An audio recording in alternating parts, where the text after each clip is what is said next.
Good evening. Thank you for joining us. My name is Sarah Zenaida Gould, and I'm the Executive Director of the Mexican American Civil Rights Institute. Welcome to tonight's MACRI Talk. Tonight's conversation is a second of a series on Mexican American civil rights and historic sites that's sponsored in part by a grant from the National Trust for Historic Preservation. You can find the first part of the series on El Paso's Segundo Barrio on our Facebook or YouTube pages. Tonight, our attention turns to Marfa, Texas. Marfa may be best known for its mysterious lights and its art and its hipsters, but in fact, Marfa is located in Presidio County in the Chihuahuan Desert and has long had a significant Mexican American population. So as many students and teachers are heading back to school this week, tonight is a good time to visit with members of the Blackwell School Alliance to learn about the history of the Blackwell School, a historically segregated Mexican school located in Marfa. So I want to welcome Blackwell School Alliance members Gretel Inc., Mario Rivera, and Daniel Hernandez. Now, Gretel and Mario are having a little bit of a technical issue, so they should be with us shortly, but that's okay. We will start with Daniel. So Daniel, you're on the board of the Blackwell School Alliance. Maybe you can tell us a little bit about yourself. Yeah, absolutely. Thank you so much for the introduction, Sarah, and thank you so much for having us on tonight's MACRI Talk.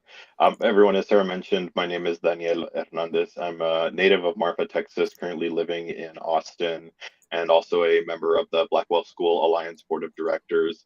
I will say it really is such a treat to be here tonight to be able to talk about our efforts to preserve the Blackwell School in Marfa, which is the former segregated school for Mexican American children that operated from 1909 until 1965. And currently underway with the Blackwell School are efforts to designate the site a National Historic Site under the purview of the National Park Service. And so really excited to be able to talk about the history of the school a little bit, give you some information on the campaign and sort of where we stand in terms of making this designation happen, and hopefully growing the portfolio of sites that point to and identify and speak to Latino, Mexican American, and Chicano history within the National Park Service throughout our country. So how did you get involved? Did you grow up in Marfa? How did you find out about this? Yeah, I did, Sarah. I grew up in Marfa. Was born and raised there, and spent the majority of my time out in Marfa all the way up through when I was in high school, and had an opportunity to, with Gretel, jump on this project when she started it several years ago. The project that I'm talking about is the designation process, but as Gretel, I'm sure, will tell you, and Mario as well, the process has been much, much longer than the designation process to, make this place a National Historic Site. And so I'd love to turn it over to Gretel for a quick introduction of her and Mario, and have her tell you a little bit about our efforts. Thank you so much. And yes, forgive us our little technical glitch there. I'm Gretel Enck. I'm the president of the Blackwell School Alliance, and we are thrilled to be participating in this talk tonight. So thank you, Sarah, and thank you for everyone who has tuned in to learn about the Blackwell School. And I'm here in Marfa, in the school, with Mario Rivera. Thank you, Gretel. I'm Mario Rivera. I'm born and raised here in Marfa. I'm a member of the Blackwell School Alliance. And thank you for the opportunity of helping us expand the word of Blackwell around the area, because this is one of our primary reasons that I believe, will help us get the word out, that we exist, what we did, what happened, and hopefully reach the point that we're shooting for, is to make this a National Historic Site. So who gets to tell history? For the most part, it's been people in power, right? And so doing that, our national memory is at best incomplete. For American history to make sense, it needs to include the experiences, actions, and perspectives of you, me, and everyone we know. Now, you have just learned that the Blackwell School was the segregated school in Marfa for children of Mexican descent. The school was open until 1965, when Marfa schools were integrated. Preservation began about 16 years ago when a group of former students got together and asked Marfa ISD to let them try and save it and turn it into a museum. And during these years, we've done a pretty good job documenting our local history and the personal history of the school. Today, we are close, as Mario and Daniel have said, to becoming a National Historic Site, the Blackwell School National Historic Site, a unit of the National Park Service. Because although this is very much a personal local story, we now understand that this beautiful old adobe schoolhouse can speak for a much larger story and a significant piece of American history. So I'm going to start our presentation with some history about Texas and our community and the Blackwell School. And then I'm going to ask Mario and Daniel to talk about their connections and more about what we're doing here with our preservation and why it matters. So give me just a sec as I figure out how to transition to slides. 1, 2, 3. Did that work?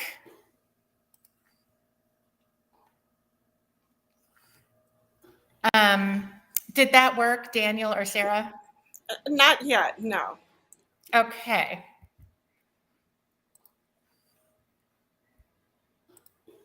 Share, there we go.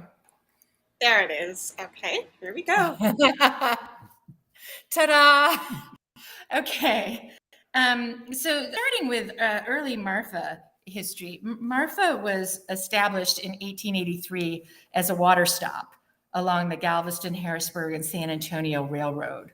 While settlement and the expansion of cattle ranching by Americans from the East had been underway, the railroad offered the opportunity for a viable economy. And soon Marfa became the county seat. A courthouse was built, Marfa's first churches, a newspaper, and the school that we'll talk about in just a moment were established. Marfa's proximity to the US-Mexico border significantly shaped its political, economic, and social history and was reflected in local demographics. In 1887, Marfa had the largest population in the county, and 85% of the county residents were of Mexican descent. In addition to the ranching and railroad influences of early Marfa, the Mexican Revolution happened on our nearby border and had a big effect. A U.S. cavalry post was established in Marfa, and in 1913, Pancho Villa's Revolutionary Army made a Christmas Day attack on the city of Ojinaga, Mexico, just 60 miles south of Marfa. And in the next days, 4,000 refugees walked or rode horseback to Marfa under U.S. military escort and were housed at the cavalry post. And while many of these refugees were eventually dispersed to El Paso and other places, many remained in Marfa and became part of the community. And as the county population increased over the next 5 decades, that percentage of whites and Hispanics remained pretty steady. Marfa's population peaked at 5,000 in 1945 as a result of 2 military installations, Fort D.A. Russell, which evolved from the cavalry base, and Marfa Army Airfield, both closing not long after World War II. So the Treaty of Guadalupe Hidalgo that ended the Mexican-American War in 1848 established that Mexicans in the newly acquired territories of the United States would be classified as white. They were, according to this document, to enjoy the same legal protections to liberty, property, and the free exercise of religion as all white American citizens. Despite this legal status, many white Texans viewed Mexicans as a racially inferior group, undeserving of equal rights. In Texas, the 1876 Constitution mandated racial separation of blacks and whites in schools, but there was no legal mechanism at the time requiring or permitting the segregation of Mexican American students, making it hard later on to substantiate, litigate against, and dismantle. segregation had existed in Texas earlier, but it expanded greatly after an 1884 ruling by the Texas Supreme Court that allowed exclusion in social settings and public accommodation. And as current scholarship emerges, and I'm showing you this book, this is a wonderful book that came out this year that I would highly recommend. She really puts so much context around what was going on that led to the Blackwell School and maintained the practices of schools like the Blackwell School. So I'm talking about some of her research here. So if you have a chance, definitely pick this up. But from her book and other sources, we've learned that virtually every school district in Texas had a segregated school for Mexican American children. Texas schools were not only segregated, but also unequal. And this is a master's thesis from 1928, written by a man who was the superintendent at Fort Davis, right up the road from us. And he determined and really did a great job documenting from schools here in the Big Bend area that buildings were generally older and dilapidated. Recreation space was minimal and substandard, and school equipment was inadequate. And a great example is that all schools generally had blackboards, but maps and globes were hard to find in what he called the Mexican schools versus the American schools. And so as we get better known, it's really exciting, the scholarship that we're finding. We got a copy of this because this man's daughter read about us in the Lubbock newspaper. So back to our story of history. Public school curriculum ultimately subordinated Mexican culture and language as educators looked to assimilate students in the Anglo-dominant American culture. And in 1984, the United States Commission on Civil Rights documented the effects of separate but unequal education, the No Spanish rule, and other culturally exclusionary acts on the education of Hispanic Americans.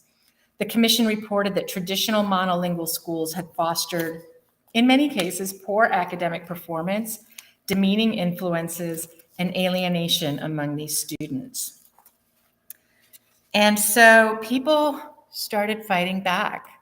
And in 1930, the first case in which Texas courts reviewed Hispanic school segregation was tried in Del Rio. Mexican parents sued the school district, charging that students were being deprived of the benefits afforded other white races. The case garnered the attention of rights groups and attorneys, including those with the League of United Latin American Citizens, LULAC. Del Rio ISD versus Salvatierra ultimately failed. The ruling legalized, instead of putting an end to it, it actually legalized the segregation of children of Mexican descent in schools through the third grade. Yet the organizing and fundraising built upon itself, and LULAC prioritized its work to develop strategies for bringing about school segregation. The next case that got attention in 1948, Delgado versus Bastrop Independent School District, was heard in United States District Court. The court ruled that maintaining separate schools for Mexican descent children violated the 14th Amendment of the Constitution. Delgado permitted separate classrooms on the same campus and in the first grade, but only to correct deficiencies determined by tests given to all students. And really what that, the excuse that folks used was that kids entering school didn't speak English. And so the idea of having a separate first grade on a campus was to bring Spanish-speaking students up to speed with English. And so that was sort of the exception allowed. And while some schools did end segregation, further court cases and struggles by Mexican American organizations unfortunately indicated that most school districts in Texas ignored Delgado. In 1954, the US Supreme Court first recognized Mexican Americans as an identifiable ethnic group in Hernandez versus Texas. This case was not about education, but it involved including Mexican Americans on juries. and affirmed that the 14th Amendment extended beyond the classification of Black and white. And so this ruling opened the door to be used to determine the legality of segregated education. And the case was Cisneros versus Corpus Christi Independent School District in 1970. And this revisited arguments from Salvatierra. And in Cisneros, the judge ruled that Mexican Americans were an identifiable ethnic minority group, and then therefore were subject to the benefits of Brown versus Board of Education, the landmark 1954 US Supreme Court case that concluded that separate but equal educational facilities were inherently unequal. But these folks, Hernandez had to go to court to prove that Brown versus Board of Education could also apply to people of Mexican descent. So back to Marfa and our education system. And back in 1885, the community system of education was in use. And that was a decentralized system that held that the county judge was the ex officio school superintendent and allowed for individual interpretation of school communities. And so in Marfa, our first school was built in 1885 in this adobe building in the south section of Marfa. And the first teacher was Miss Kate Barnhart. And curiously, both Mexican and Anglo students of this new community attended Miss Barnhart's school. Regarding the original school, a former teacher, Ellen Ruth Livingston, reported that for some time this was the only public school in Marfa and was used by all children until the first section of the two-story red brick building was constructed in 1892 on the present location of the high school. A decision was made to separate the Anglo and Mexican students, with the Anglo students attending class in the new brick building and the Hispanic students using the original school for 17 more years. The local newspaper reported on May 29th, 1909, that the school board decided to sell the old Mexican school property to build a new and up-to-date schoolhouse on property down the street, inasmuch as the present location is too small and the old house is in dilapidated condition. A subsequent article in July 1909 reported that the foundation for the new Mexican school is now completed, and no doubt the building will be finished in ample time for the opening of school in September. Curiously, for many years, we believed that the schoolhouse was built in the 1880s as a church and then subsequently became a school. And this was based on a handwritten document from 1940.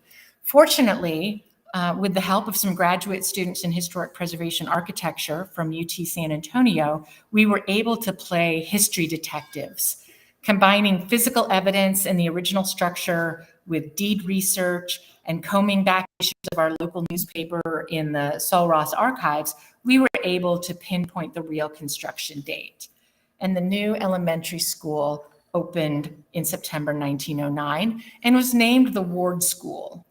It was designed in the style of a traditional American schoolhouse. Some nicknamed the Ward School the Cathedral, because that belfry gave the building an ecclesiastical appearance. In 1914, a teacher provided more details about the building. It is a 3-room adobe plastered house with a belfry, a coal house, and 2 outside toilets. In front, the east side has a long room that ran north to south. There was an archway and a short wooden stair step that led to a double or very large door. On the west side, there were 2 side-by-side classrooms. Each of these rooms had an outside door and a heavy staircase. There was no playground equipment, just an open gravel and sand lot. Oral and written histories with former teachers chronicled their professional experiences and gave insight into scholastic life at Blackwell School. Ruby Jordan was the first principal, and Mary Shannon was a teacher, pictured here on the far right.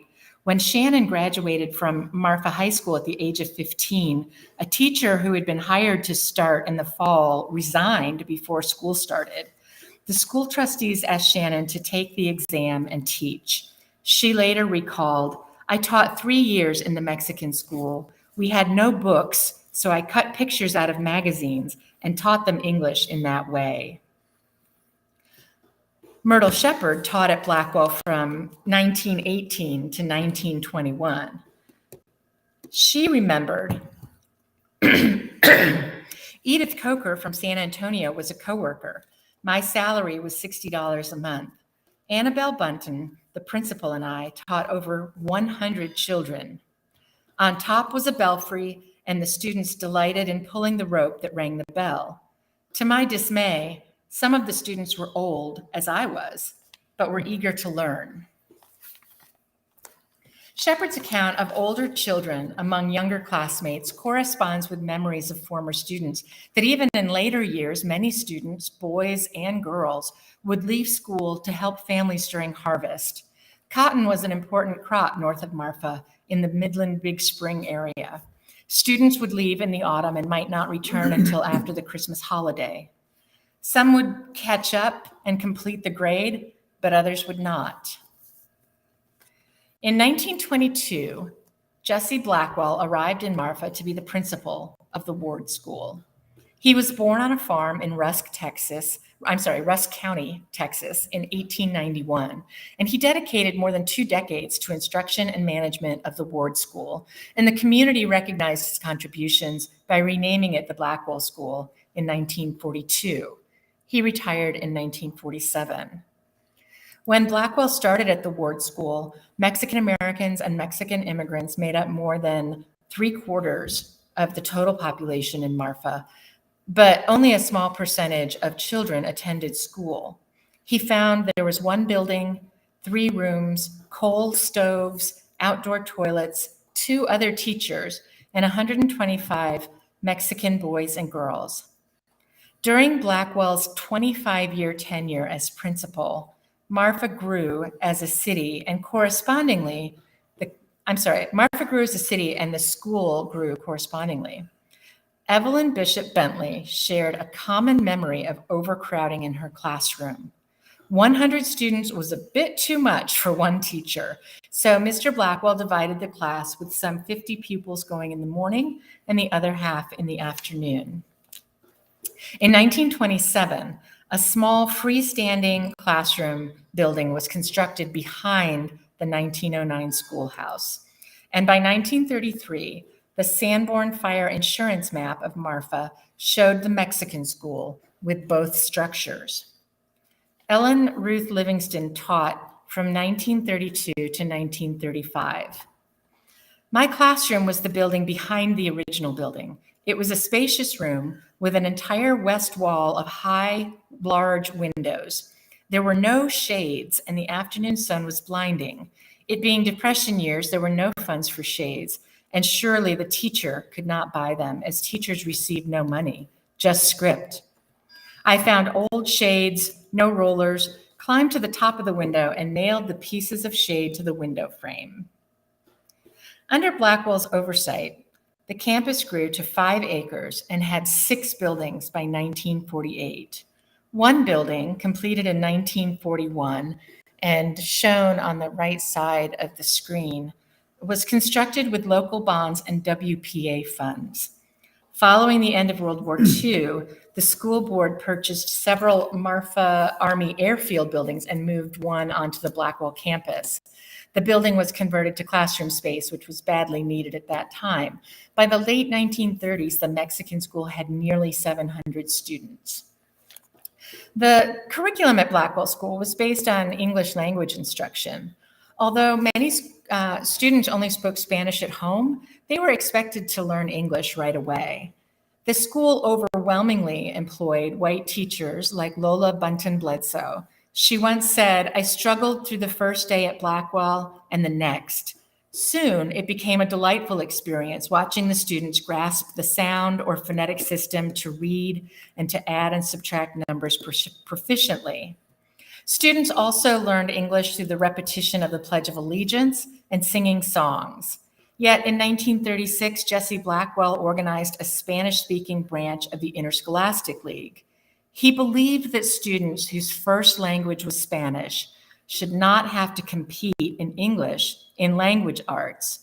In 1937, more than 150 Spanish-speaking students attended the Spanish Interscholastic League in Marfa, and that represented 7 schools in the region participating. The support of Spanish linguistics did not endure after Blackwell's retirement.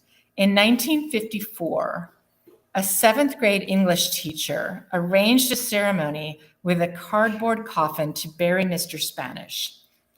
She instructed all Blackwell students to write, "I will not speak Spanish," on paper scraps that they put in the coffin. At a school-wide gathering, they buried the coffin in the flower bed around the flagpole. The teacher described her motivation.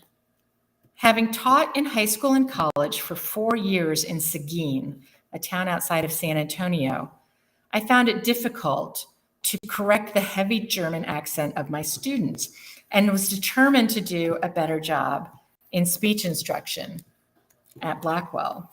And when we get to talking with Mario and Daniel, we're going to talk about the complexity and was this teacher beneficial or harmful? And there's arguments for both, but certainly at the time, children had a hard time. Maggie Marquez, for example, was in elementary school at Blackwell when they buried Mr. Spanish. And after the ceremony, she told her friends, "Nadie me va a quitar mi español. No pueden hacernos esto." No one's going to take away my Spanish. They can't do that to us. A teacher heard her and sent her to the principal's office. "He whooped me so hard with a big paddle, I'll never forget it," Marquez said, "and I ran all the way home." The 1940s were boom years in Marfa, largely due to the military presence at Fort D.A. Russell and the Marfa Army Airfield. Local businesses were supported by personnel stationed at the military facilities.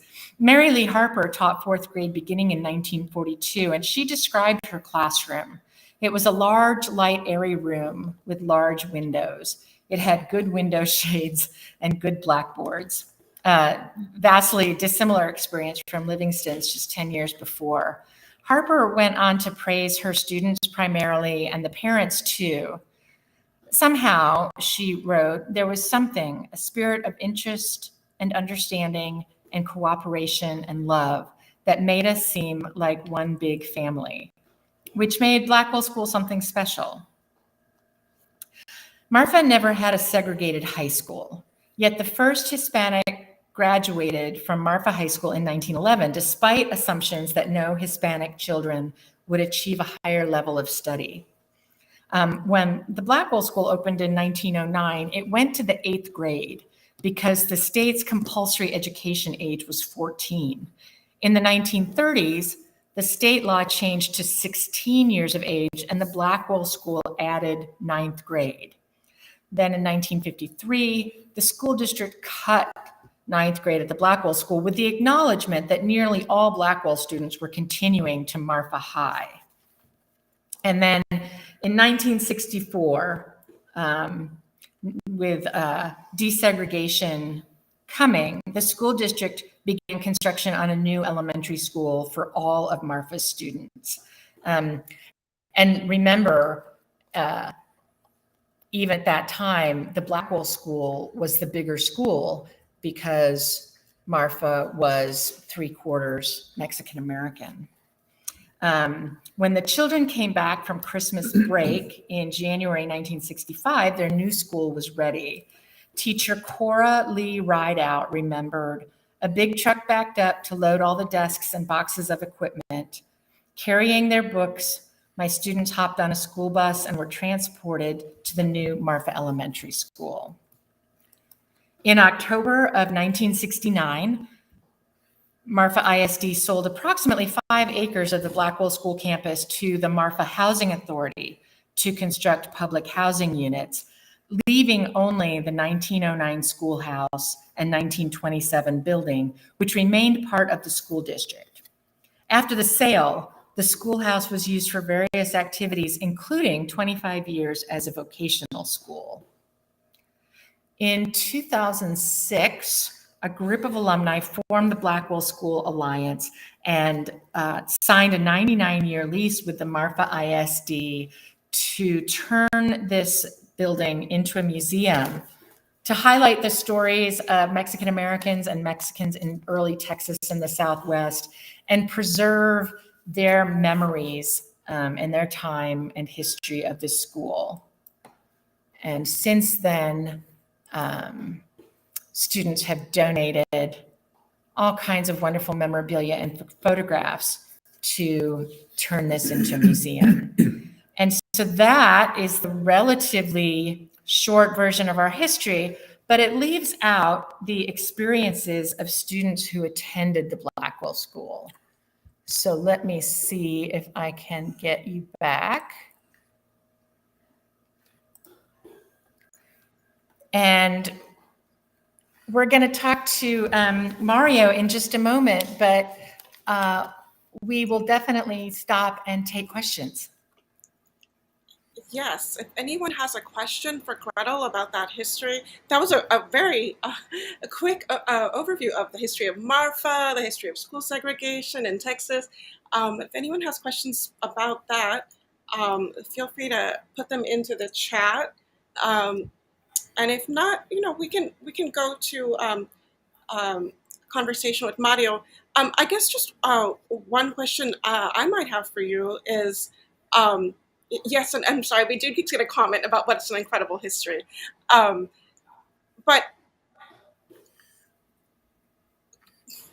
to your knowledge, given that you said Marfa was 3/4 Mexican American, do you think that there was a strong sense of prejudice or discrimination in the town? Or it was just like, well, the schools are segregated, that's the way it's been, and that the students didn't necessarily feel that stigma of separation? I don't feel that I'm going to make excuses for anybody. I think this was intentional. I mean, considering that at the time that the old high school or school burned, they had funds to build a new school for those students. But however, the Blackwell population stayed at Blackwell. So it is a choice that they made to separate the students. Their purpose was, I guess, one of the things that I hear is that us being so delayed in speaking the English language, we would be a burden on the white students because they would mostly hold them back in their learning. And this was one of the reasons for the separation. But no, I don't believe that this was anything other than intentional separation.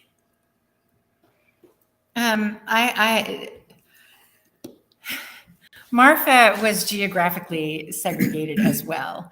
And I didn't mention this, but the railroad tracks that run through Marfa run all the way from San Antonio to El Paso. And many, many of the rural communities along this line are separated and have been since the inception, with Mexican American people living on the south side of the tracks.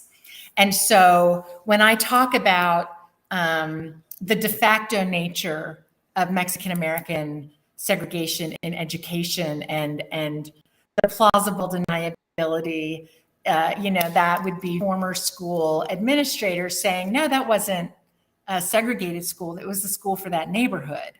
Well, yes, because it was a segregated neighborhood. And Menchaca talks about in her book that school for that neighborhood is actually dog whistle language that was created by the Texas legislature. And the way she talks about it, you think it is more about more urban areas where there would be African-American neighborhoods, Mexican-American neighborhoods that were enforced by redlining and other policies. And the term ward school comes from those communities that would be known as the Mexican ward or the Black ward. And certainly in Marfa, that was no different, that we had the Mexican American community, and this was called the ward school. And we see this in community after community along the railroad tracks, and communities that didn't have railroad tracks like Fort Davis. It exhibited in different ways, but it very, very much on purpose. Daniel, if anything to add? No, I mean, I think that captures it all. This really was such a pivotal and really difficult time in American history. And so as we kind of, talk about the goings on from this period, I think it's really important to understand sort of the perspective. Gretel, as you mentioned earlier, the teacher that said that she wanted to, help her students by having them bury Mr. Spanish. At the time, she felt like that was something that was helpful, and for better or for worse, it's what happened. And we're now in a position that allows us to interpret that and to dig into it and really analyze what that meant both for students then and at the same time provide us with an opportunity to really examine instances like that in that history, where we can talk about it. And to be able to do that in a space like the Blackwell School is just such a delight. So glad that we're able to share that with the folks that are on the talk tonight, and definitely with the nation as we inch closer towards designation for the national park. So I am seeing one question, which I'll answer, and then we'll let Mario share some of his experiences. The question is, reading Martha Menchaca's book, The Mexican American Experience, was the Blackwell School the first Mexican segregated school in Texas? And I can't believe that it was, only because Marfa is a relatively new town, only being incorporated in 1883. And like I said, back in the day, there was nothing particularly remarkable about the Blackwell School.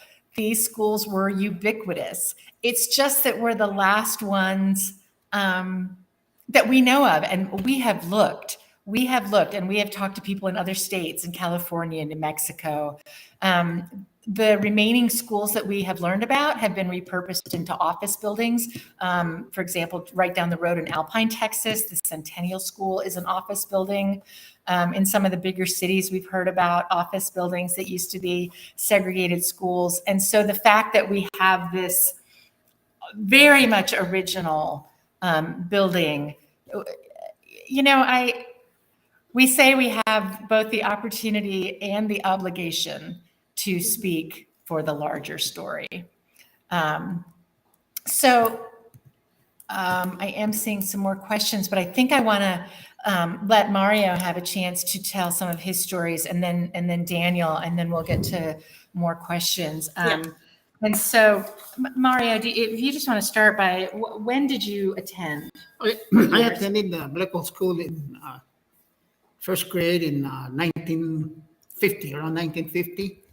I stayed out here for the duration until I graduated in 1957 from the 8th grade plan. That was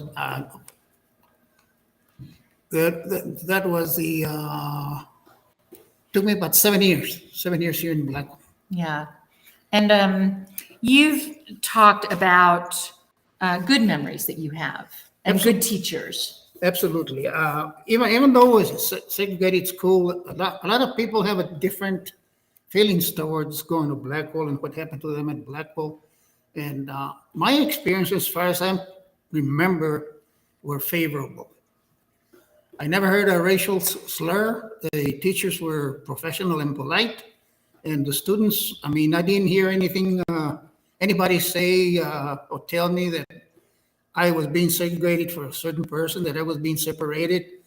I never heard anything like that. In fact, through most of my years at Blackwell, I would say even upon close to graduating from Blackwell, I didn't know we were being segregated. Because it was just common. You were Hispanic, you go to Blackwell. And everybody was Hispanic and went to Blackwell. You graduate, you go to across the school across the tracks, which was high school, which was integrated. See? But nobody, not my parents, not my teachers, schoolmates, were crying about being segregated. Everybody just took it in stride and accepted it as the fact of life and continued. But the credit, of course, goes to the faculty, because the faculty, I mean, I can imagine, like Gretel was saying, a teacher with 100 students in a room, they're all Hispanic and don't know English. It's a challenge to them. It was a challenge to them, but they saw us through. That's one of the credit I give to the students. And of course, Dan a while ago touched about the burden on Mr. Spanish. I can see the upside on that. I can see the reasoning the instructor had, because she wanted us to stay away from the Spanish language so we could get fluent with the English language. But of course, at that time, a lot of people resent that. But now that I look back, I mean, there was a purpose for that she had in mind. Because if they would let us go in the playground and in the schoolroom and also with the Spanish language, we would have never attained such high fluency in English. Do you have any favorite teachers? The favorite teacher, of course, was the sweetest teacher I had was in this 5th and 6th grade. She was just a sweetheart. No. Who was that? And she was young and she was good looking. Maybe that was a big problem. But of course, like in my 1st grade, Mrs. Goldberg, she was old, and tall, and skinny. And of course, my 2nd grade teacher was kind of heavy set. My 3rd one's kind of old, 3rd grade. And of course, Mrs. Bentley was my teacher in 5th and 6th grade. So, and of course, I had my first encounter with Hispanic instructor in the 7th grade. That was the first time I saw a Spanish-speaking instructor in Blackwell. And in the 7th and 8th grade, we had 2 of them. We had Mr. Valdez and Mr. Arce. That's the only 2 Hispanics I saw teaching school in Blackwell for my years, all my years in Blackwell. And I think that those are the only 2 who were here. And I'll just add, we did have maybe some not so great teachers. Sul Ross State University is just down the road in Alpine, and that was a teacher's college. And I've heard stories about some teachers who would come here for a year or 2 contract right out of school until they could get a better placement. But we had a group of really committed teachers here. In addition to Mr. Blackwell, there was Willie Harper, who taught 1st grade for 30 years in this building. There was Mrs. Shannon, who taught 5th or 6th grade, and she was here for 20 years. And when the schools integrated, she went on to the other school. Mrs. Davis, this conflicting character who enforced the Spanish language, she taught English here for at least 20 years. And so there are a lot of former students who feel like they got a very good and rigorous education. And that belies a lot of what we think about segregated education. And so I give them so much credit for working to overcome this system that was really not out to see these kids succeed. But a lot of the teachers made a big difference. And we also have so much evidence of parental support, a very strong PTA. And this is something that Menchaca talks about, and other scholarship is really trying to counteract this longstanding stereotype of Mexican Americans, especially in the early days, not valuing education. Everything that we see at the Blackwell School contradicts that stereotype. Parents were extremely involved, sometimes not to the students' interest. If they got a paddling at school and their parents found out, they might get a paddling at home. But a very active group of parents. And to put it in a geographical context, the Blackwell School really does sit at the center of the Hispanic community south of the tracks. And it was a social center for the whole community. So lots of involvement and care. Mm-hmm. Oh, we do have a question from Mario. Mario, were you forbidden from speaking Spanish at school? Well, the teachers tried. I mean, but you know how kids were that back then. When you were in the presence of the instructors, you would speak your English language as much as you knew. You know, but when you were in the playground outside the schoolhouse with no teachers around, puro español. So, And some kids who got caught doing that got paddled. yeah, you got in trouble if somebody saw you speaking Spanish with another kid and a teacher saw you. I mean, it's a no-no. And then, Mario, I want to know, because I think one of the kind of big things that happened in Marfa in that period was the filming of the film Giant. Do you remember that happening in your town? Yes, at that time I was little league age, and I was supposed to have been in that movie playing baseball in an empty lot somewhere. So they bused us to the next little city west of Marfa, Valentine, Texas. They put the whole baseball team in the school bus, and we got there when they were having the funeral for Mr. The soldier that died. But we sat in the bus waiting to be called, and unfortunately we were never called. So our participation in Giant was terminated. But You one thing missed your good about Hollywood that, moment. yeah, but one good thing about that occasion, when we were in a bus, we could have as many donuts as we wanted. So that it wasn't a complete loss. So Mario, I want to ask you next, why are you involved in preserving the Blackwell School? Why is it important that we preserve it? Well, you know, I've been looking at reading some of the histories, and there's no mention of segregation really. I mean, only by very few interested individuals, you know, and especially the history of the Latino here in Presidio County. We had a history of Presidio County, which the Latinos got a very limited mention in that history. And I think that as numerous as we were back then, and it's kind of strange that our history was so limited. So this is one of the reasons that I would like to expand on the Blackwell idea. So the expansion of the knowledge of the existence of the Mexican American here in Presidio County, that had some meaning for Presidio County that so far has not been fully explored and put it into writing like other histories. Thank you. Absolutely.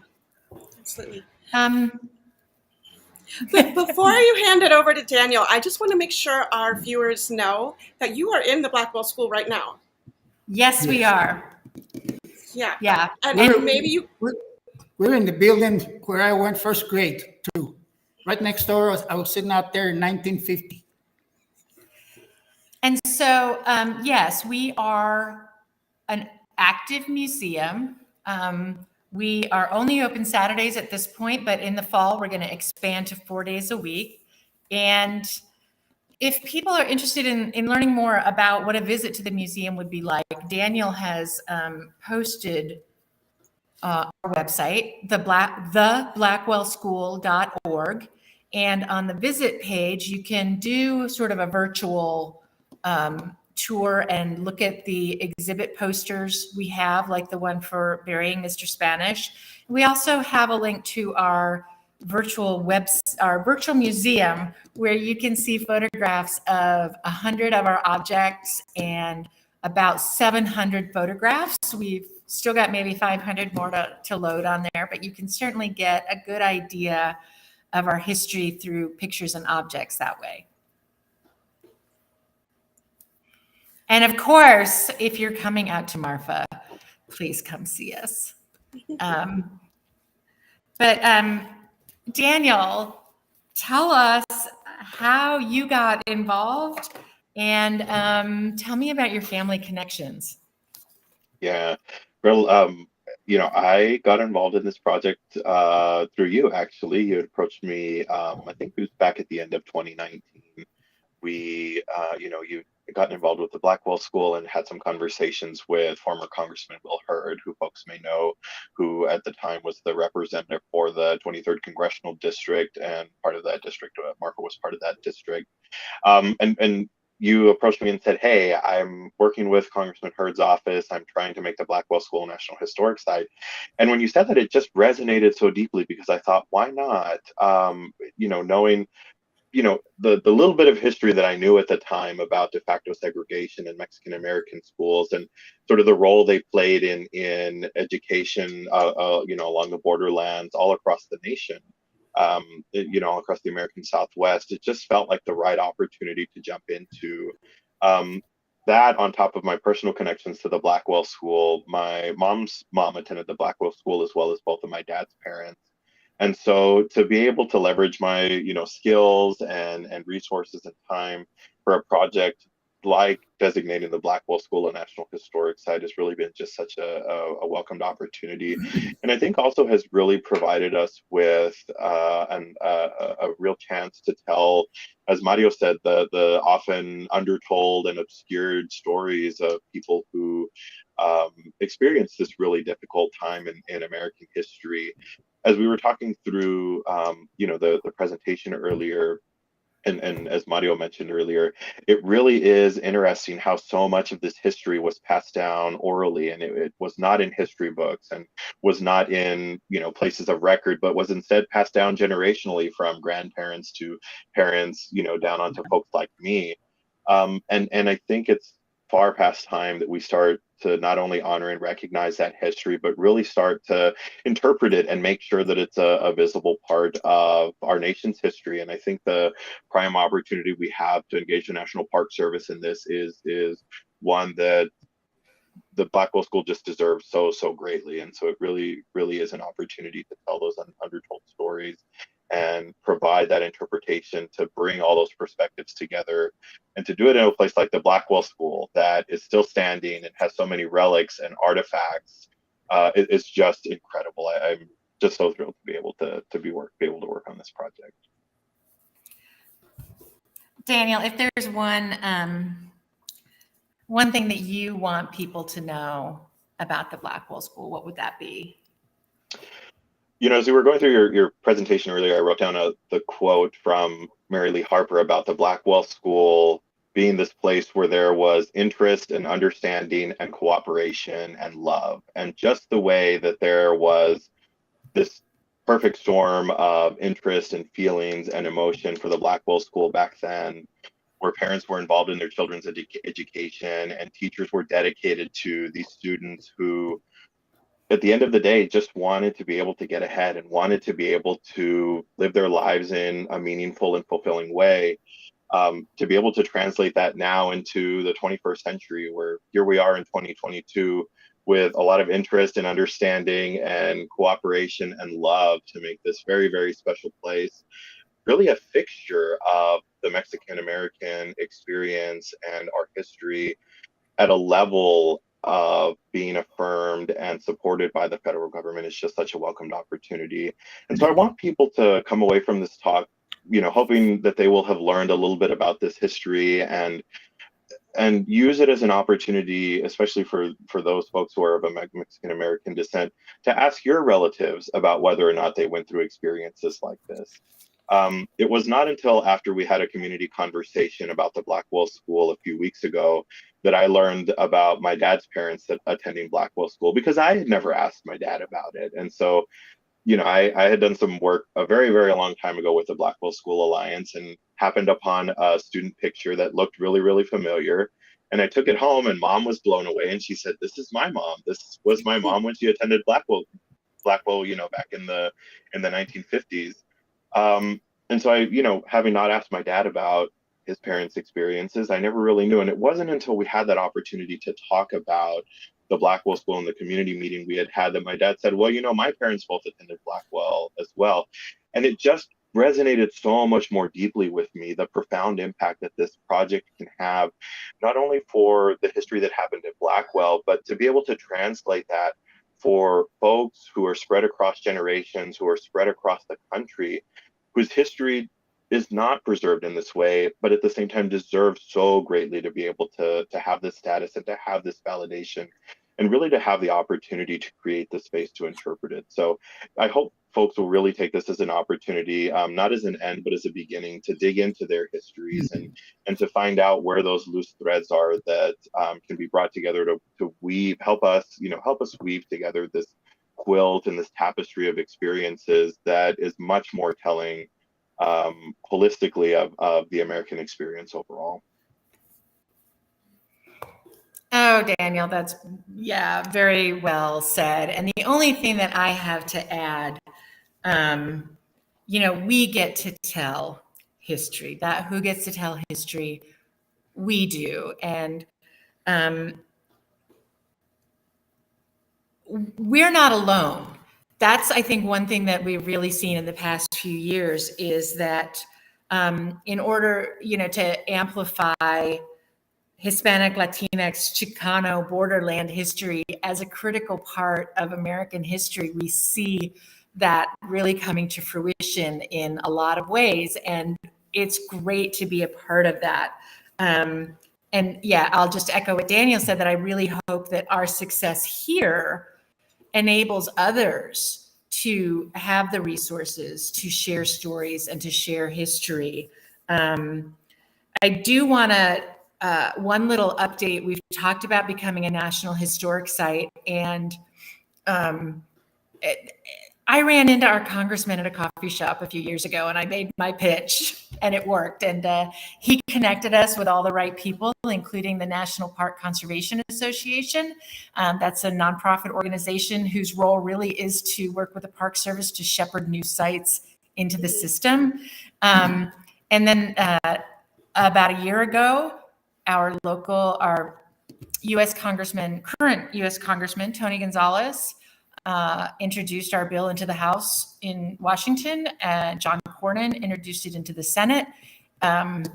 It passed the House and it passed the Senate, and you'd think that was be it, but there was a very small amendment on the part of the Senate, it just in clarifying our boundary, and now it is going back to the House, and we hope to see action on that and have this go to the president's desk for signature this fall.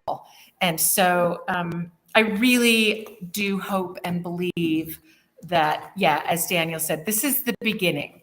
So this is a big milestone for us, but we hope it's just the beginning in many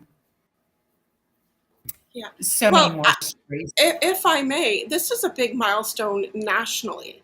And I say that because the National Historic Landmark designation is the highest designation, federally designation, that you can get for a historic site. It does take on a lot of things. It has to go through the House, has to go through the Senate, it has to get the president's signature. It's hard. There's about 2,600 of them in the United States, and of them, and I see somebody in the audience who knows this, so I hope I'm getting my statistics right, but I think it's like 3% that have anything to do with Latino history of those. So getting this designation for the Blackwell School is huge, huge. Yeah, thank you. And I'll just clarify a little bit about the designations. Currently, we are listed on the National Register of Historic Places. Yeah. We are not designated National Historic Landmark. That is sort of between National Register, National Historic Landmark, and then National Historic Site. It's a little complicated. We're skipping over landmark because when we get our historic site designation, that will automatically confer landmark status. The difference is that when we become a National Historic Site, we will be managed by the National Park Service. And folks with, flat hat, rangers and flat hats are going to be here telling our stories.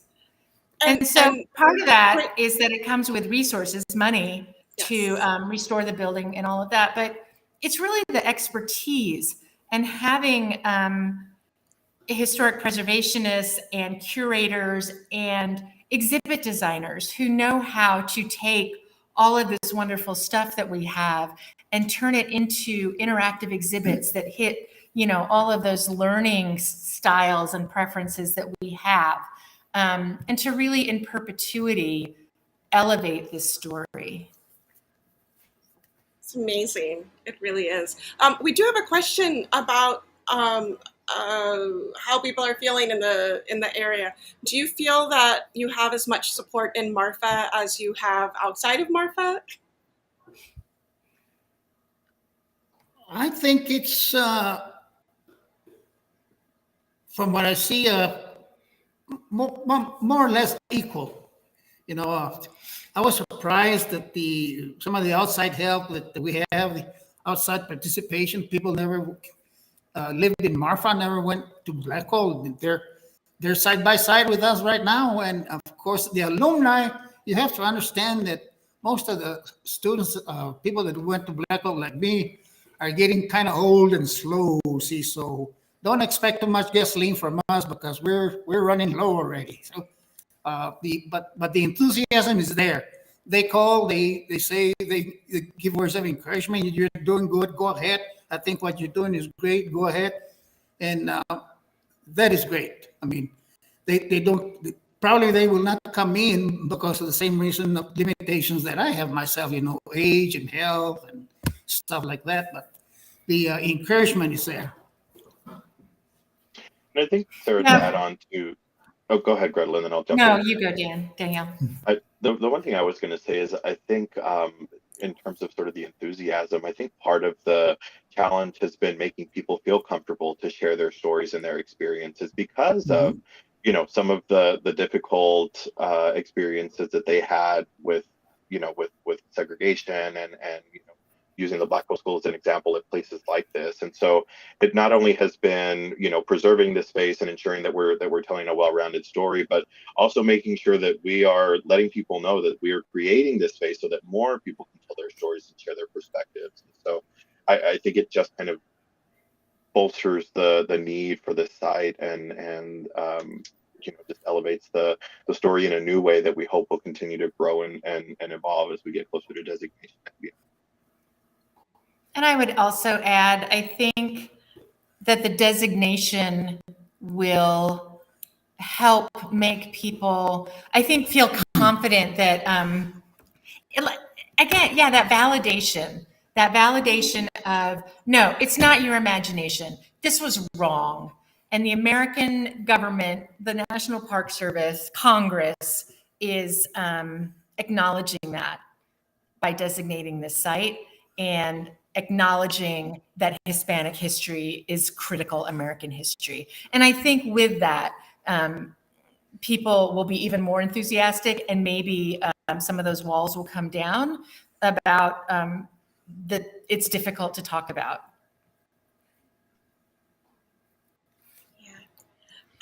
We have one question that I want to make sure I ask for your benefit. Do you take donations? Yes, we do. Thank you. If you go to our website, theblackwellschool.org, there is a donate button, and it's through PayPal. And it also tells you an address if you would prefer to send a check. Perfect. Thank you so much. We definitely appreciate everyone's support. Yeah, wonderful. Okay. Well, that is just such a rich story, and I think a story that a lot of people, at least the part about the experience of going to that school, that a lot of our viewers can identify with because of, as you said, Gretel, how ubiquitous these segregated schools were. But it is awfully unusual that the school has been preserved in the way that it is, and that now you're getting recognition from the federal level. And so really want to thank you for all the work you've put into it. I know it's taken years, years. And as Gretel was telling me earlier, I have a full-time job too. Yeah. So thank you for everything you've been doing. And Mario, thank you, and all of your former classmates for keeping these stories alive. Well, thank you. And thank you for helping us expand the Blackwell story further. It's appreciated what you do for us, and especially in cases like this, where people that don't know what happened, don't have an idea that this existed. Well, there's your answer. Absolutely. Well, And I hate to I wanna- not give Mario the last word, but I would also add that if you did know that this happened, you're not alone. Your stories matter, and this is the beginning of getting them told. Absolutely, absolutely. Well, thank you, Gretel, Mario, Daniel, for joining us. This was from all over the state. Gretel and Mario are there in Marfa, Daniel's in Austin, I'm in San Antonio, so we're all over the state. But thank you, and thank all of our visitors for watching tonight. And I have a little ticker up here to thank the National Trust for Historic Preservation for sponsoring tonight's event. I also want to thank all of our other funders, the City of San Antonio, Wells Fargo, AARP, and individual donors like you. If you like tonight's presentation, we've got more.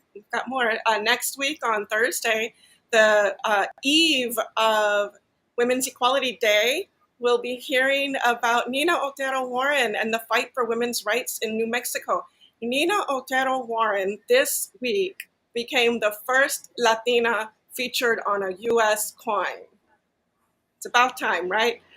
So we'll be learning about Nina Otero Warren next Thursday, 6 o'clock Central, right here, same time, same place. Thank you again. And if you like tonight's presentation, I encourage you to learn more about MACRI by visiting our website at somosmacri.org. Have a safe night, everybody. See you soon. See you.